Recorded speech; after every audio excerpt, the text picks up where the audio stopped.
Bismillahirrahmanirrahim. Wa ba'da hamdi fahaka sahi manzumatan tufidu fin nikahi. Wa ba'da hamdi, dan setelah memuji. Itu kalau diterjemahkan wa ba'da hamdi, dan setelah pujianku. Artinya setelah memuji kepada Allah, setelah saya memuji kepada Allah, fahaka sahi, maka ambillah wahai sahabatku, dari kata sahibi. Manzumatan pada nazam tufidu, yang memberikan faidah fin nikahi, dalam pernikahan.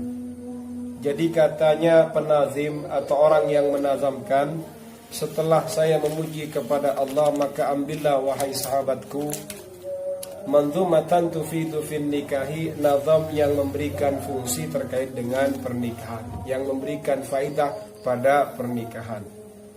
Qala, berkata jama'atun min ahlil ilmi, siapa jamaah atau kelompok dari ahlu ilmi. Ahlinya ilmu ini orang-orang yang pakar dengan ilmu. Bagaimana katanya perkataannya sekelompok para pakar keilmuan? Hiya, adapun bahasa wa ba'da tadi itu, faslul khitab, adalah pemisah khitab, pemisah ucapan, pemisah statement. Alladzi utihi, yang diberikan kepadanya Dawud alaihi salam. Siapa Nabi Dawud alaihi salam? Intaha, habis apa keterangan.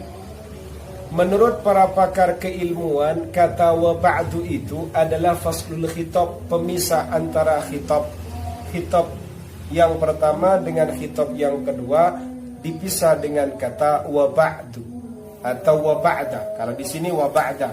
Kalau kita biasanya pakai amma ba'du atau ba'du, kan begitu. Hal itu diberikan kepada Nabi Dawud alaihi salam. Waktulifa, diperselisihkan, fi awwaliman, pada permulaannya manusia takallama, yang berbicara biha, dengan ungkapan wa ba'da tadi. Wal ashharu, adapun pendapat yang paling masyhur, annahu Dawud alaihi salam, yaitu Nabi Dawud alaihi salam.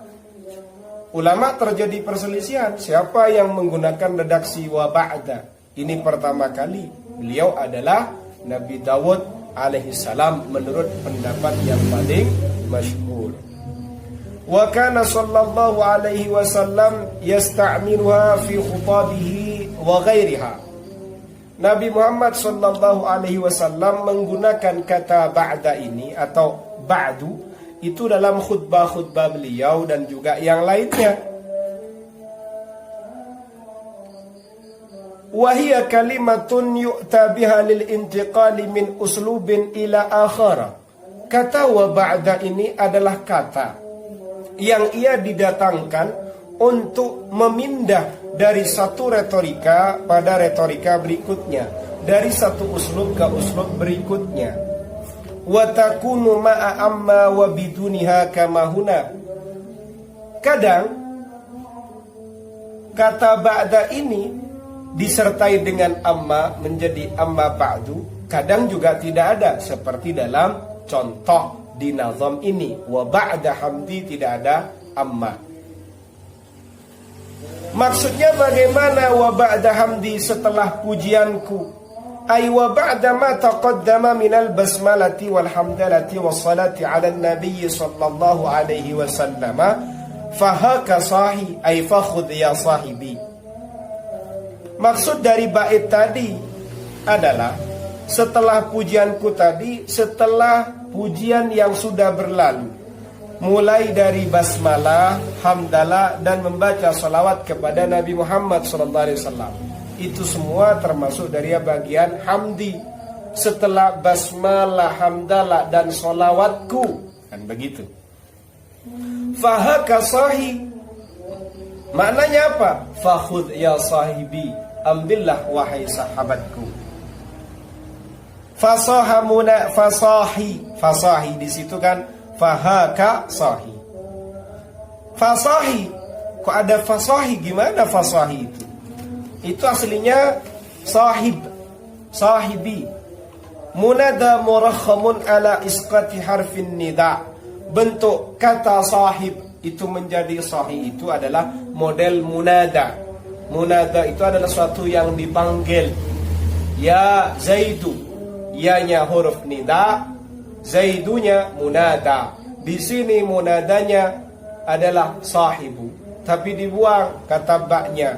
Munada di sini karena huruf nidanya dibuang disebut munada murakham atau munada yang diperlemas, dimudahkan dengan menggugurkan huruf nidanya.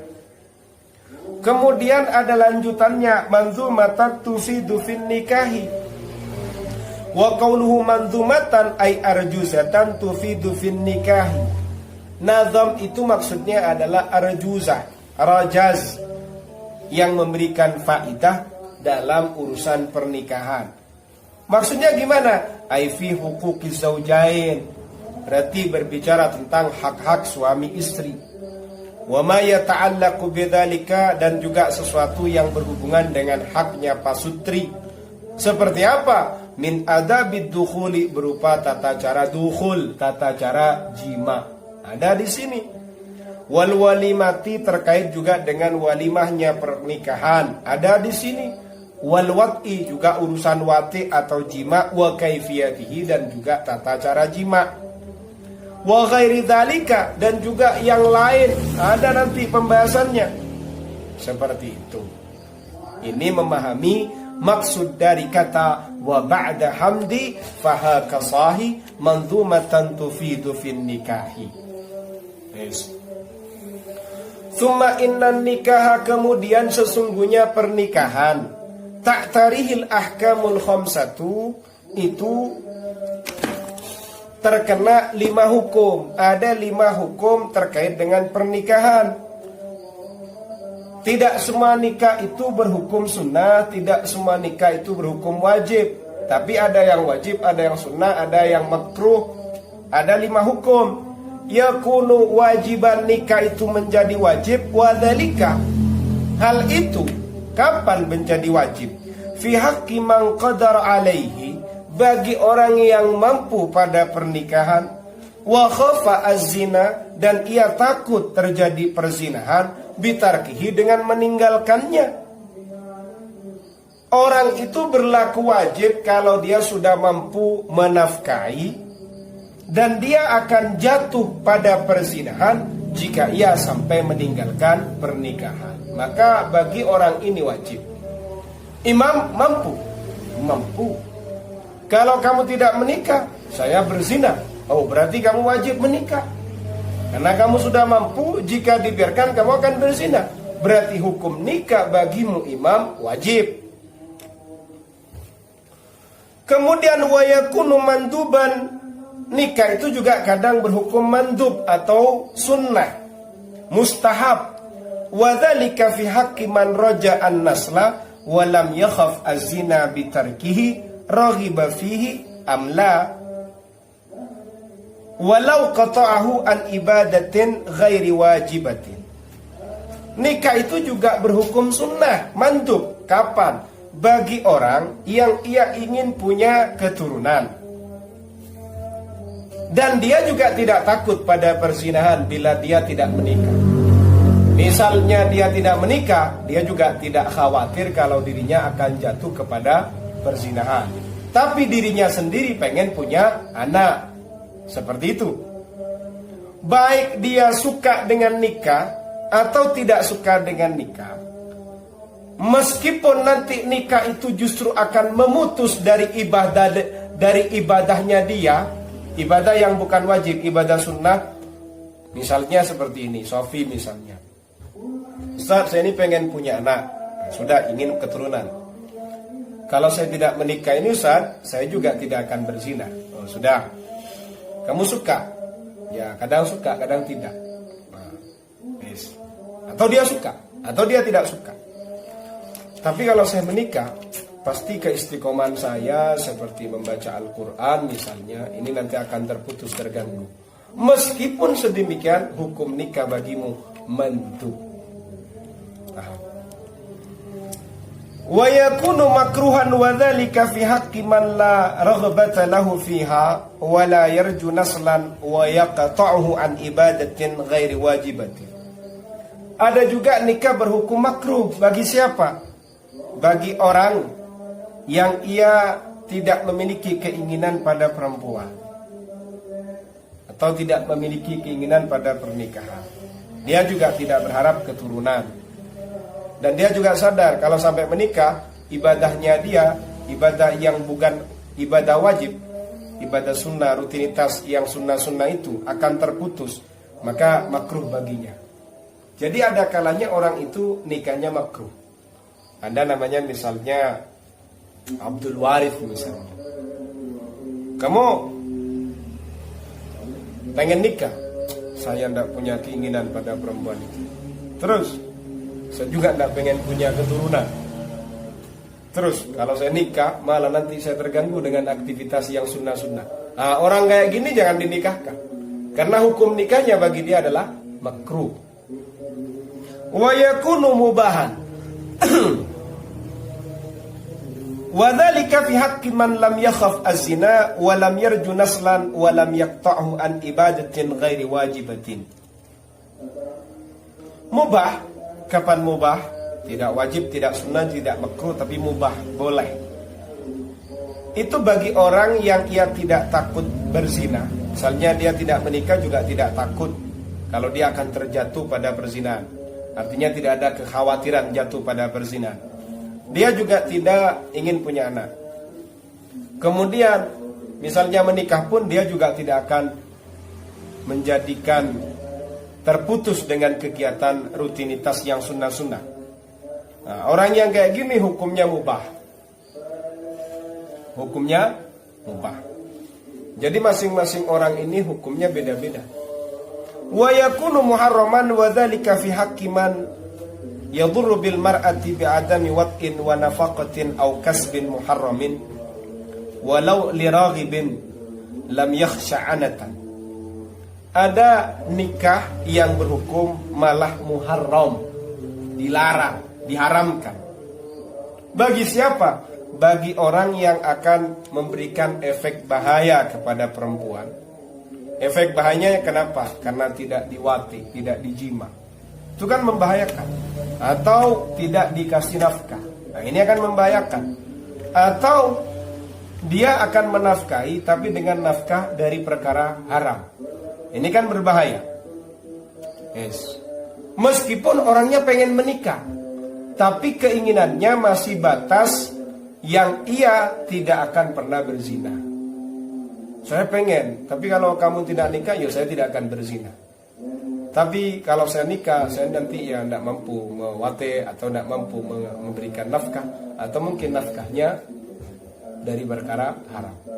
Tapi tetap keinginan tadi masih dalam standar. Misalnya tidak dinikahkan, dia tetap masih bisa menjaga diri tidak sampai berzina. Tidak lagi kalau nanti kondisinya harus berzina. Begitu. Wahada taksim, pembagian ini yajri mislahu fil mar'ah, juga terjadi, juga berlaku kepada perempuan. Perempuan hukumnya bisa 5 ini. Wazada Ibnu Arafah wajhan akhara fi wujubihi 'alaiha. Tapi Ibnu Arafah memberikan tambahan satu aspek lain terkait dengan wajibnya menikah bagi seorang perempuan. Wa huwa ajzuha an quwwatiha, dia itu lemah dari kekuatannya, lemah dari kemampuannya. Wa adami satriha bi ghairihi, dia tidak bisa menutupi kelemahan tadi kecuali dengan nikah. Nah, berarti dia memang hanya butuh solusi nikah. Berarti hukumnya wajib. Paham? Kalau ada perempuan yang ia lemah untuk menghandle kekuatannya dan ia tidak bisa menutupi kelemahan tadi, menutupi kekuatan yang lemah tadi dengan selain nikah, dia tidak bisa. Dia butuhnya cuma nikah, berarti hukumnya wajib. Ada model wanita kayak gitu. dia cuma bisa ditutupi dengan pernikahan. Karena memang solusi yang dia inginkan cuma nikah. Begitu. Hukumnya kayak gitu, wajib menikah. Sehingga kalau kita mengacu kepada keterangan yang disisipkan oleh Ibnu Arafah, sebagaimana yang ada dalam keterangan ini, wazada Ibnu Arafah wajhan akhar, juga menambahi Ibnu Arafah pada sisi yang lain, fi wujubihi 'alaiha, terkait dengan wajibnya nikah pada seorang perempuan, wa huwa ajzuha an quwwatiha, yaitu dia lemah dengan kekuatannya, wa adamu satriha bi ghairihi, dan dia tidak bisa menutupinya dengan sesuatu yang lain. Ditambal dengan yang lain tidak bisa. Ditambal dengan sibuk dengan pekerjaan, tetap dia tidak mampu, terkapar, dia butuh menikah. Dikasih uang, dia tetap masih syahwatnya luar biasa. Nah, wanita kayak gini, ini wajib menikah, katanya Ibnu Arafah. Wa ila hadhil aqsamil khamsati asyara al-allama al-Haddari rahimahullahu biqaulihi, wa wajibun 'ala alladhi yakhsha zina tazawwujun bi kulli halin amkana.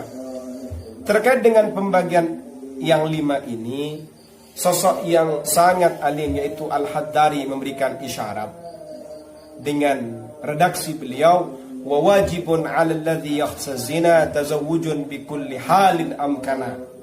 Akhirnya terpatahkan tadi kan, kondisi apapun kalau mengancam kepada perzinahan itu nanti hukumnya wajib.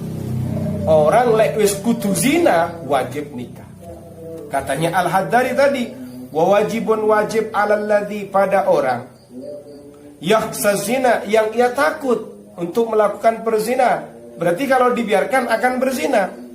Apa yang wajib? Tazawwujun bi kulli halin amkana, menikah bi kulli halin amkana, dengan setiap kondisi yang memungkinkan. Nikah ya apa? Ya nikah wes. Dengan cara begini, pokoknya nikah.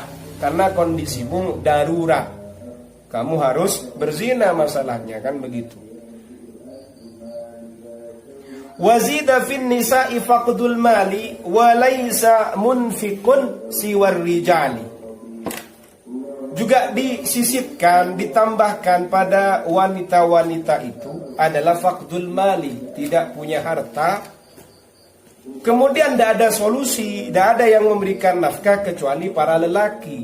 Ada misalnya seorang perempuan, dia kondisinya secara ekonomi sangat lemah sekali, dia tidak punya solusi, kecuali yang memberikan nafkah adalah sosok suami-suami misalnya, maka ia harus menikah.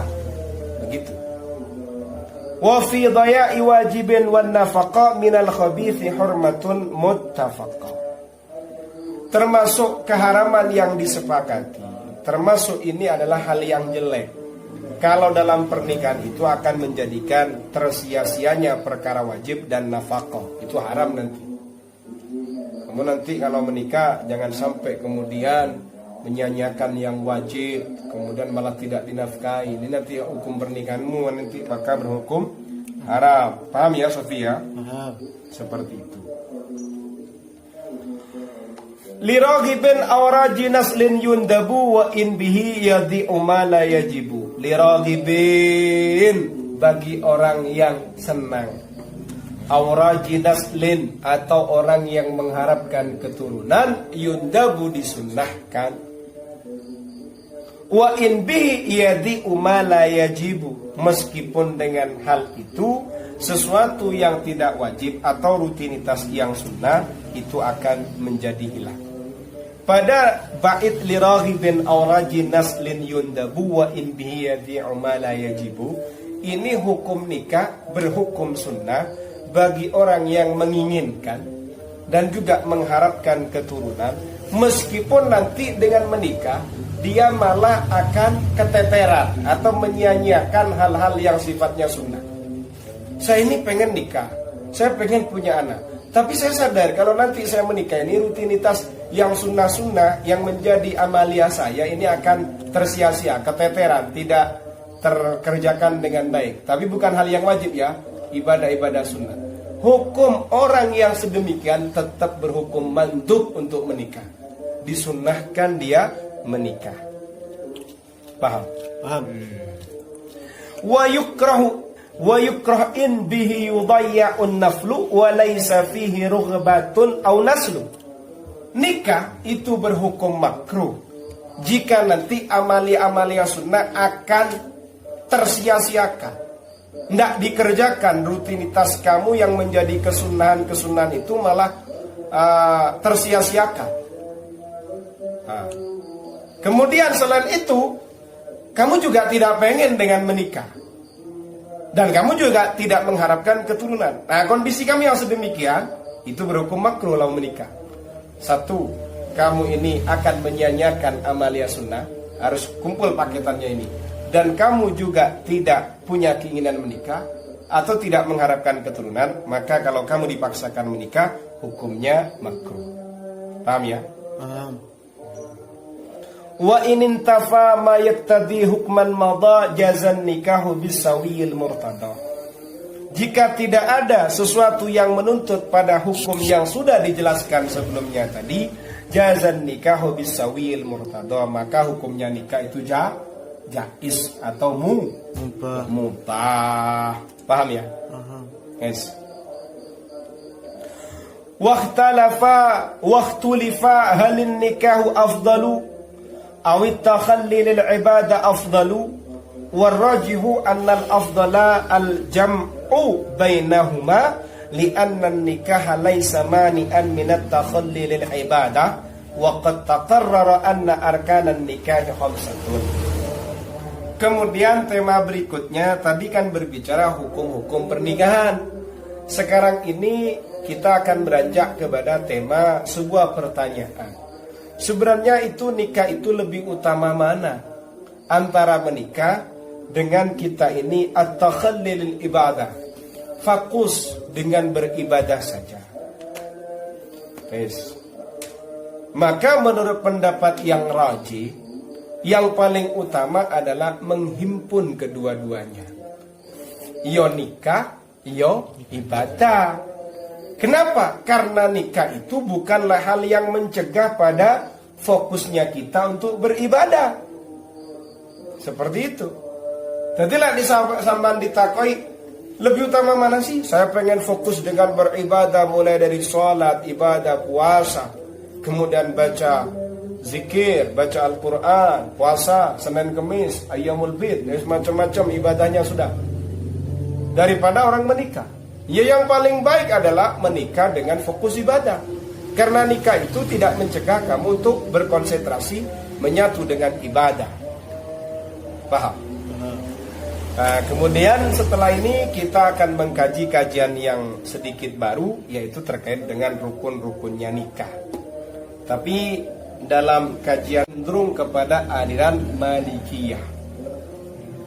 Begitu. Wa qad taqarrara, telah menetap anna arkanan nikahi, sesungguhnya rukun-rukunnya nikah khamsatun itu 5. Al-aqidani, 2 orang yang berakad. Siapa yang dimaksud itu? Wahuma az-zawju, adalah suami, wal waliyu, dan wali.